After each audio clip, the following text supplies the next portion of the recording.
नमस्कार।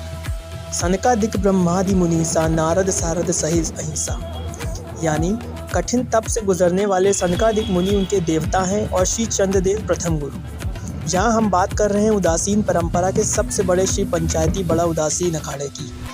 इसकी स्थापना वर्ष 1825 में बसंत पंचमी के दिन हरिद्वार की हर की पौड़ी पर की गई थी। मुगल बादशाह जहांगीर ने 700 बीघे ज़मीन इसके संतों को दान में दी थी। इस अखाड़े में तपस्वी संतों को संख्या 1 लाख से अधिक बताई जाती है। अविनाश मुनि अखाड़े के 164वें आचार्य हैं। अखाड़े के मुखिया श्री महंत दुर्गादास बताते हैं कि 15वीं शताब्दी का दौर सांस्कृतिक अस्थिरता का था। ऐसा माना जाता है कि श्री चंद्रदेव ने सनातन धर्म की रक्षा के लिए उदासीन संप्रदाय की स्थापना की। यही संप्रदाय 18वीं शताब्दी में अखाड़े में परिवर्तित हो गया। कहानियों के मुताबिक श्री चंद्रदेव ने कश्मीर, पेशावर, काबुल से लेकर काशी तक तमाम यात्राएं की। वह दशाश्वमेध घाट पर स्नान के बाद काशी विश्वनाथ के दर्शन के लिए पहुंचे तो भोग लगाने जा रहे आचार्यों ने उन्हें रोक दिया। कोठारी महंत स्वामी शिवानंद उदासीन परंपरा पर अपनी पुस्तक में लिखते हैं कि कश्मीर में श्री चंद्रदेव के धर्म प्रचार के संदेश से हिंदुओं की आस्था दृढ़ हुई।